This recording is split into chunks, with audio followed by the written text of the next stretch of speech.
Good morning, good afternoon, good evening, depending on where you are in the world. This is amazing. We have people from all over joining us. I'm so excited for us to dive into this conversation today. Welcome to our Women in Leadership Fireside Chat series, featured by Arise Leadership. I am really excited to speak to Mita Mallick today. She is a changemaker who isn't afraid to speak the truth about how individuals and companies can create lasting, equitable change. In addition, just to being an incredible speaker, thought leader, she is the head of inclusion, equity, and impact at Carta. Her work has been featured in top publications, including the Harvard Business Review and New York Times. Inspirational, to say nonetheless. Today, we're going to dive into Mita's advice on how to create inclusive cultures, how she got her lowest performance rating while on parental leave. I am really intrigued and angry and can't wait to hear more about it. And the most common mistakes leaders make that hold women back. I'm really excited for our chat today. Hi, everyone. I'm Shivani Berry. I am the CEO and founder of Arise Leadership. We offer online leadership programs for women. Our mission is to elevate 1 million women into leadership. And it's been inspiring to see so many graduates from Fortune 500 companies get a voice at the table and move up faster in their careers after completing the program. I really think that we need to have more open and honest conversations around what it takes to be successful at work, to be successful in our careers. And that's why I wanted to have this conversation with Mita. She has a wealth of wisdom and knowledge that I can't wait to hear. She's willing to have all the hard conversations. Thank you so much for being here, Mita. I'm so excited to dive in today. Thank you so much. With that music, I almost danced off the screen. Yeah, perfect. Love the energy. Just love being here. Thank you. Thank you for the impact you're making as well. Oh, thank you so much. That means a lot coming from you. So I super appreciate that. And everybody, we want you to have an awesome time today, filled with lots of insights, but also fun. So today, Mita and I are going to chat for about 30 minutes, and then we'll dive into Q&A. So you can add and upvote questions in the bottom right of your Zoom screen. You can add just questions throughout the way. If something resonates with you, drop it in the chat. All right, let's dive in. Let's have you first introduce yourself. I'd love to hear your story and a brief overview of your career. So Shivani, recently I was doing a panel and someone asked me what my origin story was, which is a throwback to Marvel. I'm not really a Marvel fan, but I was like, that's really cool. So what's my origin story? And it all starts at the very beginning. I'm the proud daughter of Indian immigrant parents. I was born and raised in the US with my younger brother outside of Boston. And I grew up in a time and a place where it was not cool to be Indian. I'm sure many people can still relate to that feeling. I always say I was the dark-skinned, funny-looking girl. I had a long, funny-looking braid that went to my knees. I brought a funny-smelling lunch to school. My parents spoke funny English. They played funny music coming out of their van until it wasn't funny anymore. I was bullied a lot, both verbally and physically. I have been chasing inclusion all my life, which we'll get to more when we talk about my new book coming up. But I just never felt like I belonged. Didn't feel like I belonged in the community that I was being raised in. I also didn't feel like I belonged in the world. I didn't see myself reflected in a lot of products and services. And I know that's changed a lot over the years for at least my children who are growing up, who are 10 and 8. But I ended up becoming a storyteller because I always wondered, who has the power of the pen? Whose stories get featured on film or in books? Who gets to decide, and why aren't there more people who look like me? And so I worked on big brands like Avon, Color Cosmetics, Aveeno, Dove, Chapstick, Ben & Jerry's. I always joke, I'm the beauty obsessive. I'm not a foodie. My husband is. I'm all for community and conversation. I love beauty products, but the most I touched food was like Ben & Jerry's and Good Humor, which I wouldn't consider food. But anyways, ice cream. But yeah, I was really passionate about building purpose-driven brands. And I always believed and still believe that inclusion is the driver of the business. And so I have been a business person, transitioned into the chief diversity officer work, and really now trying to help organizations think of how do you build end-to-end inclusion ecosystems. It is about diversity representation in the workforce, and it's so much more than that. Amazing. Thank you so much for sharing that. So I'd love to dive into, I think you have so many rich life stories that have really contributed to your work and helped us open up the conversation more around these really important topics. And I know one that you shared with me, which made me so angry when I heard about it, is that you got your lowest performance rating while you were on parental leave. Can you share more with us about that? Well, at the time it was maternity leave at this company, or maybe it was parental leave. I still think it was called maternity leave. And I was having my daughter. And I had come back from leave. Now, at the time, the company did not have a generous leave policy. That has changed. I ended up taking 6 months. I ended up taking an additional 1.5 months unpaid. And I came back, Shivani, the rating scale was 1 to 5. People rarely got 1s and you rarely got a 5. 2, 3, 4, right? I got the lowest rating you could get that year when I came back from leave. And so it was really interesting because when I went out right before leave, my manager said I was on track. I was actually on track to get a promotion when I came back, all of these things. And I came back and they gave me the lowest rating. And I said, I didn't work half the year. Well, the business fell off the cliff when you were out. And I was like, excuse me, what? And so I couldn't believe it. And I just remembered I was so angry. And all I had to say was like, please make sure this never happens to anyone again. Like, I'm going to raise this up to the chief people officer, not because I expect my rating to be changed. At that point, it was over and done. And, in large corporations, ratings are set. But I've been really passionate ever since that moment. And any organization I've worked on, are we treating women who are going out on leave fairly and equitably when it comes to their ratings? And ratings, as we know, get tied to promotion, tied to pay, all the things you talk about. But that's really important for anyone listening today. If you are about to go on leave, you're coming back from leave, you're a people leader, like, really important to think about the bias that shows up, particularly when someone's on leave. And it's pretty easy when you're doing a bell curve, right? The bias is the person who's, especially the forced bell curve, put them on the lower end of the rating. Yeah. Out of sight, out of mind, almost. Like, which is so sad and frustrating. And I so appreciate you for taking your experience and channeling that into like, hey, I want to make sure no one else goes through that. Is like, and I would love to, for anyone listening in right now, where maybe they're going to be in that situation, what advice do you have for them to navigate that up front? Or how to like have a conversation? Maybe it's not like I'm going to be out on parental leave, but something similar, and like they just have to take a leave of absence, or they have to like step away, and Absolutely. they've communicated up front. But like, what can we do in those kind of situations? So let's say you're the manager, I'm the employee, and I'm going on a leave of absence. We'll just leave it vague. I am going to tell, I'm going on a leave of absence. Let's say it's going to be right after 4th of July in the US, right? It's like going to be the week of July 10th. I'm going to schedule a meeting and sit down with you and go through all the progress I've made. And I'm going to actually have it documented. So I'm going to talk you through it verbally. And then afterwards, I'm going to send you an email or Slack documenting everything. So what have I achieved up to this point in terms of OKR metrics, goals that were set? What are the things that I'm transitioning in the time that I'm out? That's really important. And then you as the manager, honestly, you as the manager should be scheduling that anyways, but you should be then telling me, like, that's pretty much a mini performance review before I'm going out. Because if you have areas of opportunity you want to tell me about, now's the time to tell me, not 6 months when I come back afterwards. Because what changed, right? Why is it that because I was out for 6 months, all of a sudden these areas of opportunity showed up so you can give me a lower rating? Or were you upfront? Because maybe those were areas of opportunity, but you need to, as a manager, you need to provide me that feedback before I go out and leave.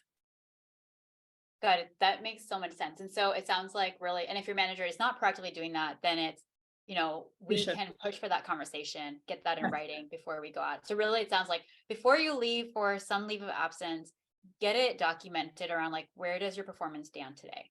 Yes, because then you have something that was sent. It's important to have the verbal conversation. I hate to say this, but you have documentation. I met with my manager when I was going out in July. It's now January. I'm back. And so these are actually the things that we aligned to and agreed to, and this doesn't match my rating. So I am confused. Can you help me explain the discrepancy? Yeah. Yeah. No, that's so important. I'm like such a big proponent of documenting everything, even with the best managers. People also have short-term memory sometimes. And, or when situations change, like you should always be able, like we talk about in Arise, like all the time, like anytime you come out of a meeting, make sure it's documented. Any decision, make sure it's documented. And I think what you're pointing out right now is such a crucial time to document things. Absolutely. And the other thing I would say is like what you're saying is like the individual is important and that relationships that you and I have, but policies and procedures. Does your company have a policy on how they treat performance reviews when someone's on leave of absence? That's what I'm working on currently. That's what I've worked on in my past jobs, right? You might be earlier, The company might be early in its journey. It might be a very large company that's actually never considered that. And so that's the other thing I would have. Anyone who's a people leader or here joining us from HR, please, that's something that we all need to be working on. Yeah. I love that. And I think that's such a good, like, light bulb moment around, a lot of people don't take this into consideration. So even as, of course, like the HR managers need to drive this conversation, and us as individuals need to like raise it also, like should raise it. Absolutely. Just like put it like, hey, I'm about to go on leave. How is this going to impact my performance review? Like, because systems aren't probably accommodating this leave around it. I'd love to like talk more about how leaders are stopping women from rising. I think this is such an important call out that you're having right now. What are some of the other common mistakes that leaders make that stop women from rising? And has this happened to you before? I mean, it has right now because you just shared this example, but what are some other situations that we should be looking out for? I know we only have 45 minutes left and I have lots of stories, so I'll pick this one. This is actually, and I talk about this in Reimagine Inclusion, not all women are caregivers, but I'm joining this conversation as a mother who works outside the home. So I'm still sort of floored by how the motherhood penalty has impacted my career. Like I always wanted to be a leader and a mother, and I never realized that the workplace and organizations would view me differently because I became a mother. And so one of the moments I remember very clearly, again, was I had come back from parental leave. At the time they called it maternity leave at this company. My daughter was, I don't know, close to a year at this point, and I was up for a really big promotion. And I had a number of career sponsors in the organization come to me and say, this job is yours. We're putting your name up for it. Very large company. Like we are pushing for you. Go talk to your manager and apply for the job, right? Because that's many companies, you have to get the manager sign up.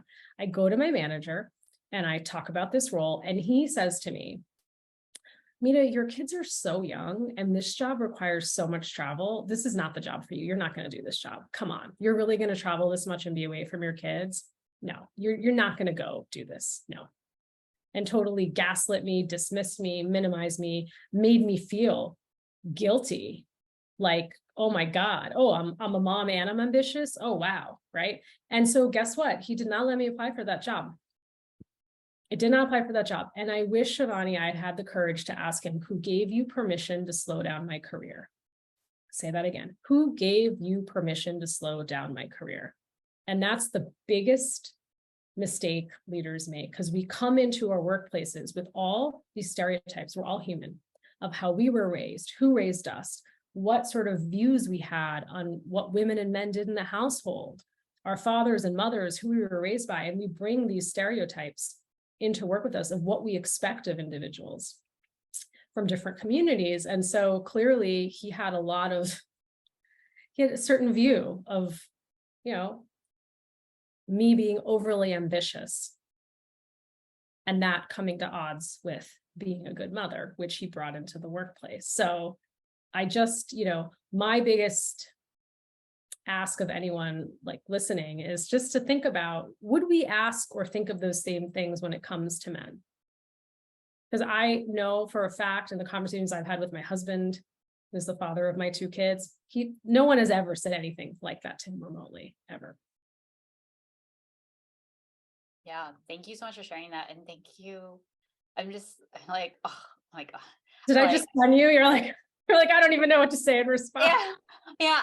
And it's like, and just like when people do that, and this happens all the time. Like I've gotten this before too in my career, and it's just like, and you can be a caregiver, you can not be a caregiver, but it could be like, you don't have children yet, and it could be like, yeah, but I think like this will be too much for you when you're like moving up, or how are you going to manage like being the C-suite and taking care of kids, like, and you're right, like people just bring in their own biased notions of what it should look like, and it's not their decision.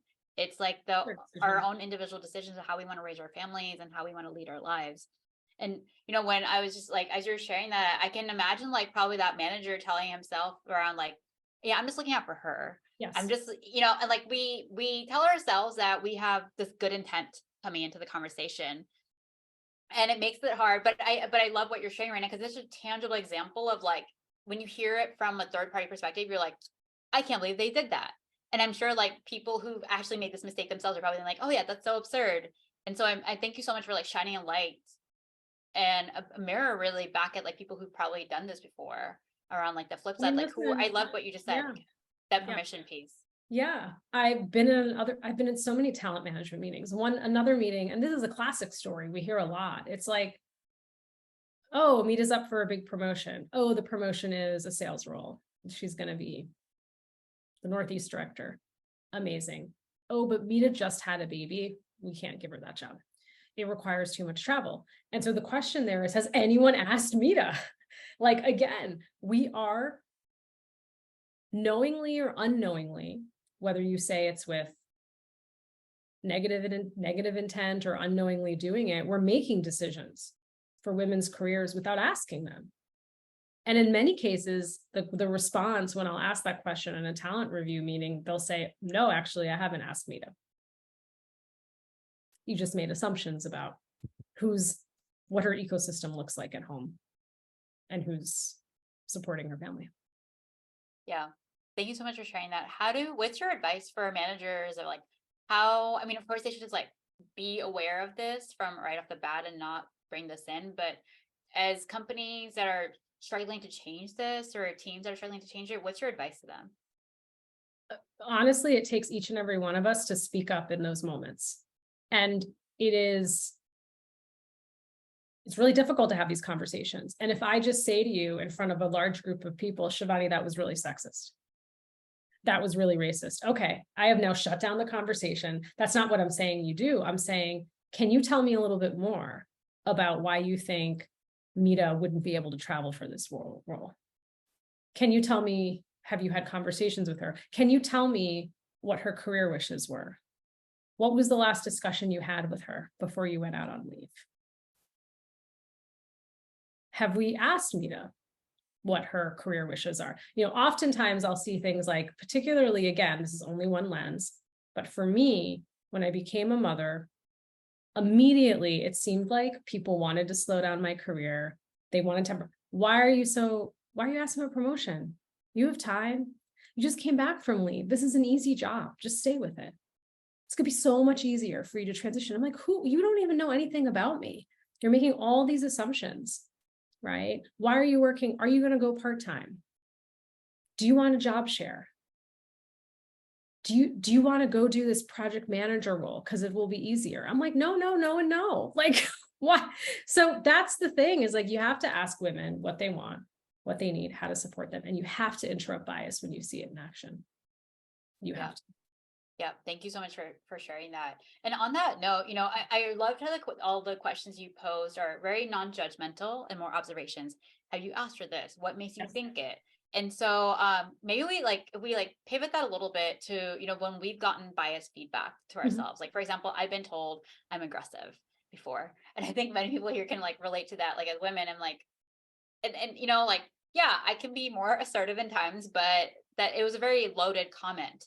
And so how would you respond when you're sitting there, a colleague tells you, hey, you're really aggressive in that meeting?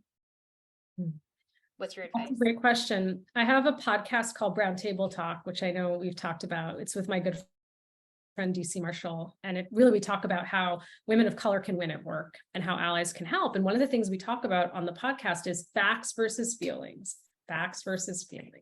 So in this case, I would ask the colleague, so can you tell me a little bit more about what you mean by aggressive?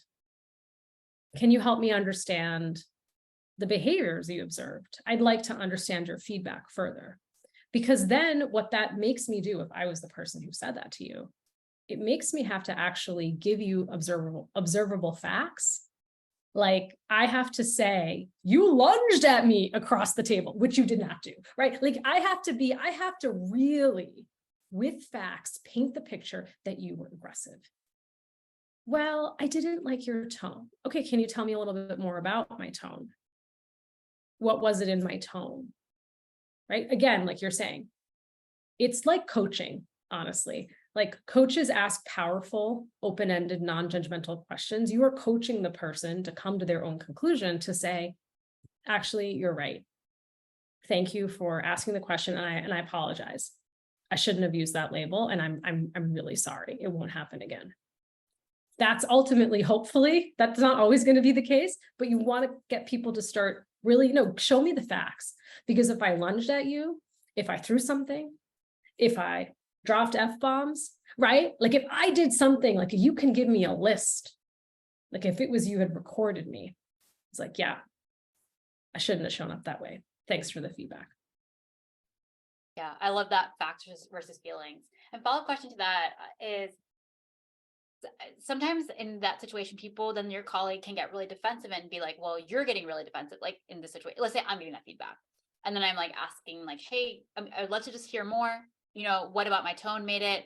And then they could respond back and be like, it feels like you're getting really defensive right now. So again, gaslighting me around this situation. Yeah. So what recommendation do you have? Like, how do you navigate that? A follow-up would be, actually, I'm not defensive. I genuinely want to know, because I want to get better at what I do and my contributions here. So if you have critical feedback, I'd like to hear it, but I'd like to understand that more, because I'm not seeing it. And so if you could help me understand it, that would be great. And so then it's almost like the burden's on them. Like you use that label. The other thing you can do is, here's the thing. I want to acknowledge that there are power and privilege dynamics in workplaces. It's really easy for me to give this advice. You're gonna be like, yeah, Mita, I'm gonna say that to like the senior manager who was in the room that said that.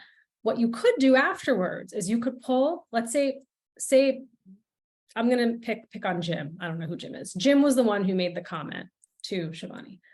Shivani doesn't feel comfortable in the meeting saying something. She pulls Mita aside afterwards, who is a director and actually more senior than Jim, and says, hey, I was really caught off guard that he said that comment. Did you hear it? Like, it's not sitting well with me. And I wonder how I could approach him about this. I might give you some advice, or I might do it on your behalf. And that's what allyship looks like. If you give me permission, I might go to Jim and say, you made this comment. I'm not sure if you understood the impact of it, but here's how she's feeling. And I could do that on your behalf too.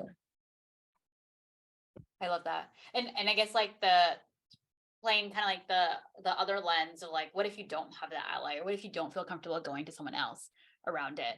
How could is there something else that you would suggest doing in that situation? Where like, I don't feel comfortable going to my senior leadership and asking like follow-up questions around this. I don't feel comfortable going to an ally, like, or not necessarily an ally, but I don't feel comfortable going to someone else who might be in that equivalent senior role who could potentially bring it up for me. You could go to a peer. I mean, you could also start, if you don't feel comfortable speaking up on your own, you don't have an ally, you don't feel comfortable going to someone senior, you could also talk to peers, because there could be someone else that he's made that comment to. Yeah. And so there's that way. And then also like, the comment happens the first time, maybe you decide to let it go. The second time, now you're gathering a lot of data, right? There's like a pattern now. And so you could also watch for that.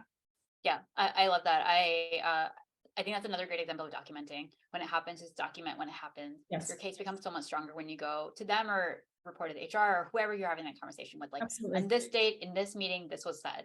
Mm-hmm. And then here's what it said again. So, and you brought up allies. So I'd love to talk a little bit more about allies, because too often I hear people say, well, I'm not in a leadership role, so I can't be an ally. In reality, both me and you know that no, that's not true. You can be an ally even if you don't have that title, that senior title. So what advice do you have? How can you be a powerful ally in these situations? Listen, we all have a responsibility to speak up in our workplaces. We spend too much time at work. We're all chasing inclusive cultures. We all care about our workplaces. Otherwise, we wouldn't be there, right? We all want to make impact. And so we all have to, I'm going to sound like the New York City subway. When you see something, say something, right? When you see something, say something. And too often in my career, I don't know if this happens to any of you, I rewind things. Like something's happened and I didn't say something in the moment. I keep rewinding and I should have said it. It's never too late. You can always go back. Like if it was 2 weeks later and I wanted to go back to Jim because he had called me assertive, I could still do that. And I could still go and try to have a conversation and interrupt bias. But we all should be looking out for each other. We are all an ally for somebody. Just let me say that again. Each and every one of us is an ally for somebody. We should all be looking out for each other. Whether it's low level, I don't even know if there's low level everyday aggressions. I hate the word microaggressions because what's the opposite? Macroaggressions. I feel like I need to write something. It just drives me crazy. Everyday aggressions. And then things that really rise to harassment, bullying.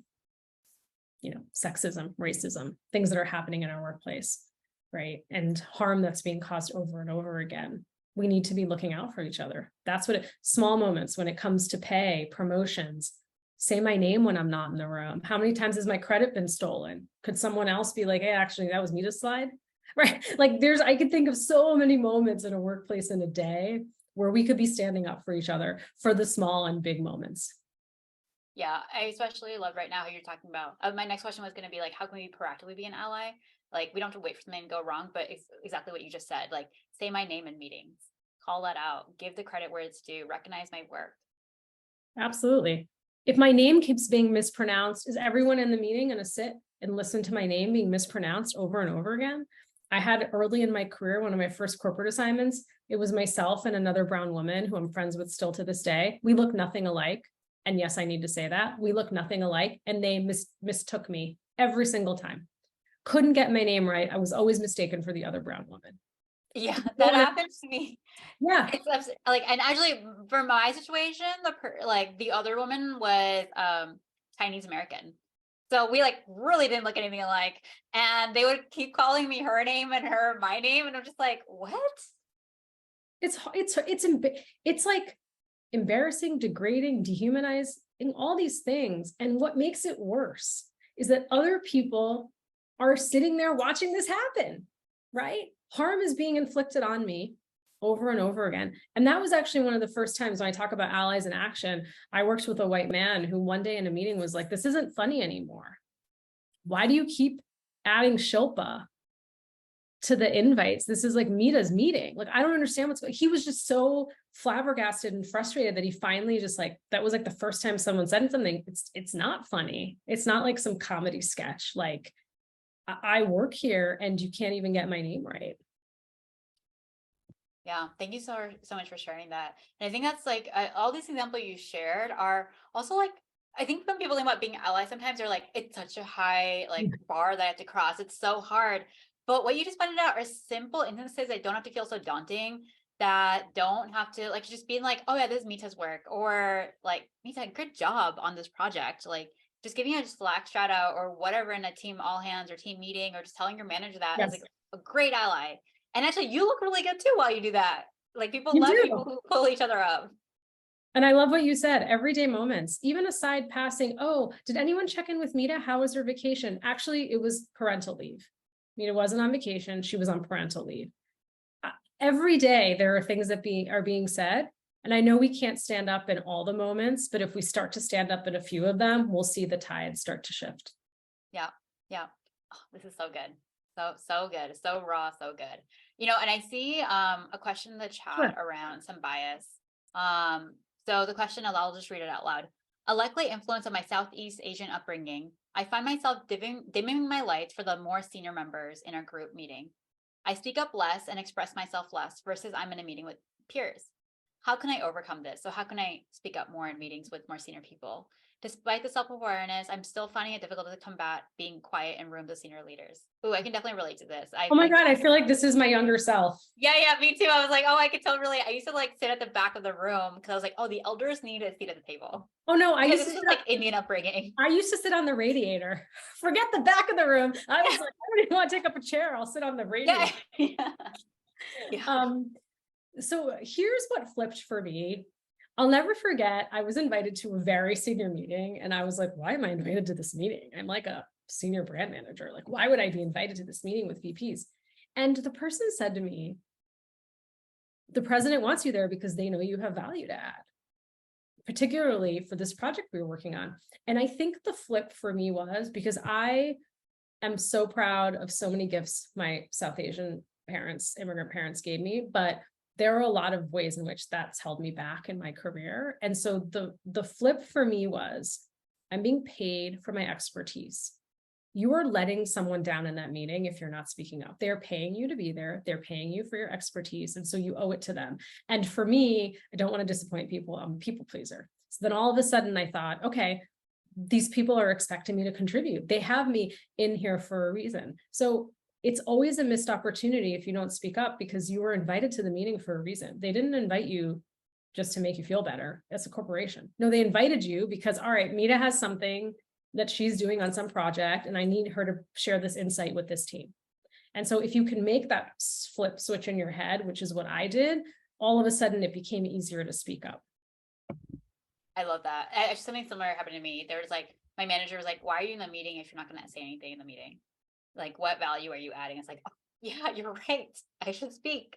And then I would like write my comments in advance and come in and just like wait Yes. until I could like say my comment. And then gradually I just got more comfortable. The other thing I would say to add to that question in terms of helping, I would show up in meetings, and as soon as there's that moment of silence for like feedback questions and comments, I was like this, if you can be the first to ask the question or make the comment, that helps build your confidence too, because it would be painful. I would watch the clock tick and I would want to say something, but I couldn't. And like 45 minutes has gone by and the meeting's over and it's too late. So do it first, speak up first. Yeah, definitely. And I love that you're like, you don't have to make a comment, just asking a good question coming into it. Someone who can like drive that conversation forward is really useful. And sometimes it's just like, you're the one who has the data. You can just be that person. Like someone asks a question and someone else speaks up, then you can be like, and yeah, and we've seen this data, or we just did this study, and chime in that way. Like there's different ways to contribute to the conversation until you get really comfortable around this. So I want to talk a bit about your new book coming up. And I think it has like such meaningful, important topics that you're tackling in there. I know in the book, Reimagining Inclusion, you talk about a lot of myths and debunk them. So what's the biggest aha myth, or like, what's like the one that like, that has really like, you think is like super important to like help people realize? Oof. Well, now you're asking me to like pick between my kids when they ask me. Yeah. Yeah. Just put it in the chat. Reimagine Inclusion, Debunking 13 Myths to Transform Your Workplace. Available for pre-order on Amazon right now. I'm really excited. I want to say all the quiet parts out loud in this book. A lot of stories, as I have, of things that hold us back and things we hold on to that aren't true. And so I guess I'll continue with dropping some tea, spilling some tea and dropping some truth bombs, which one of the myths that I debunk in the book is, why are you asking for a raise? Your husband makes more than enough money.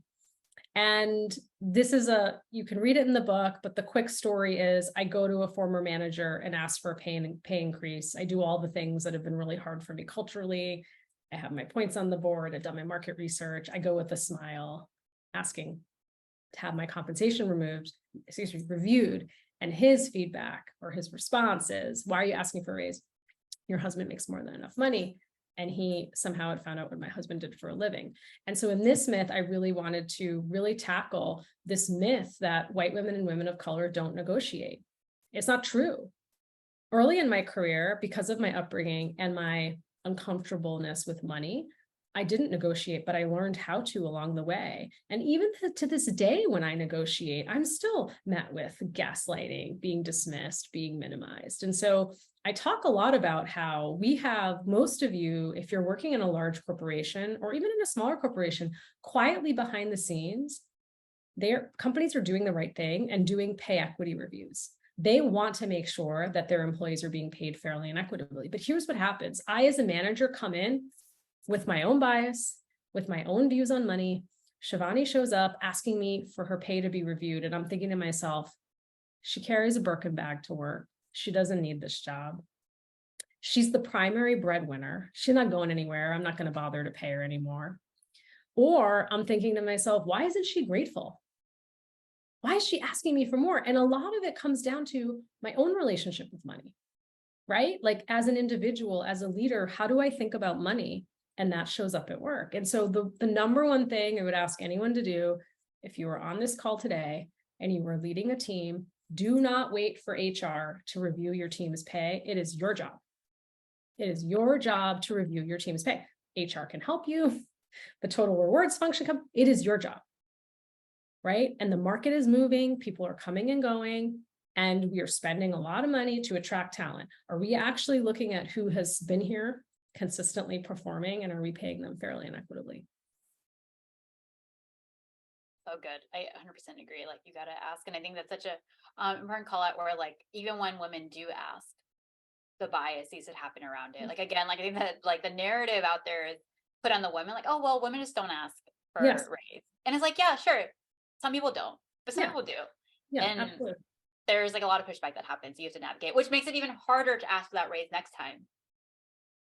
Absolutely. And the more I talk to women about my book and this myth in particular, I had a friend say, absolutely, I don't wear my best things to work, my logo handbags. I don't want people judging me and paying me less. Like, how wild is that? Because, if my husband shows up in like a nice suit, nice watch, nice shoes, it's like he's going to track money, right? And we know that pays out. I mean, the statistics show the fatherhood penalty, the motherhood premium. I mean, sorry, I wish it was that. Let me say, I wish it was equitable, but it's the fatherhood premium and the motherhood penalty, right? And how caregiving can impact pay for women and men differently. Yeah. Yeah. I love that. I'm excited to dive into your book once it comes out. And, I asked this question as my final question to you. I asked this question to everybody. We often celebrate success, but don't share our failures. Knowing how to overcome failure is critical to success, as we know that. We've each had like a ton of setbacks along the way. What's a failure that you've had in your career, and what have you learned from it? I mean, you've already shared so many missteps along the way, but I think I'd love to just hear, like, what's something that's. Yeah, the first time I was laid off, first time I was let go, I remember being in the room with HR and my VP, and my vice president saying something as she's reading the script and says, and you weren't working on anything that was a priority for the company at this moment. And it was a really big wake-up call because I wasn't managing up. I no longer think of it as being political. I think of it as advocating for my career. If your manager and boss's boss doesn't know what you're working on and doesn't know the impact you're making, game over. And so you have to be the one advocating for your career and talking about the impact you're making. And I was so busy just working really hard, doing good work. But actually, I was working on one of the new priorities for the company. I just never, I guess, told anyone. And my biggest piece of advice too, in this market where things are changing so quickly, you have got to make sure you look up and manage up and make sure that you're working on the things that are the priority for the company, and stop working on the things that are no longer. Make sure your company probably has 3 to 5 priorities. You better be working on one of those. You have to be, and you have to let people know you're working on them. I have many failures, but that's just the one for today. No, I so appreciate that. I think that's really, really relevant because often, like you said, many of us don't do that. We assume the good results will speak for themselves. Yes. Or that if I like, or I don't have a big enough result to share, a big enough win to share. And I think this is very timely because we were just talking about this morning in our Arise Leadership session. We were talking about how do you like manage up and across. And I was saying the same thing right now. Like if you don't share your work, people will assume, in the absence of information, people assume no work is being done. Yes. Yes. And people don't realize, I've also learned it the hard way. Like I had like like I've been in a work project where I didn't share anything because I was like, there's nothing big enough to share. Like everything's working, everything's moving. And it turned out a couple months later, people thought I was like not making any progress on it. And I had to it took a lot of effort to get that back on track. And so I so appreciate that. It's a big reason why I started Arise Leadership. I was like, we need to have conversation like, what do you actually need to learn? Yeah. How to get promoted to management, how to actually like advocate for yourself. And you shared so much good advice today for individuals, but especially for companies, and shined a light on things that I think people often take for obvious, or sorry, not obvious, too complicated, or don't even really think about these biases. And everything you shared was so practical and just so like, oh, you obviously have to fix this. So thank you again, Mita. Like this was amazing. So many wisdom bombs. I can tell like everybody really enjoyed it. Really just super raw, super honest. And thank you for all the work that you're doing. And thank you so much for joining us today. Awesome. And if you enjoyed our conversation, I'll put my book link again. I know you'll love the book as well. So thank you for checking it out. Perfect. Thank you for everything you're doing. I appreciate you, Shivani. Thank you. You too. And thank you everyone for joining us. This was amazing. Thank you so much for taking out the time and just I have so many, I'm going to think about like everything Mita said. I'm going to go watch the recording again and take away even more. So thank you again, Mita. Thank you everyone for joining us. Enjoy the rest of your day. Bye everyone. Take care.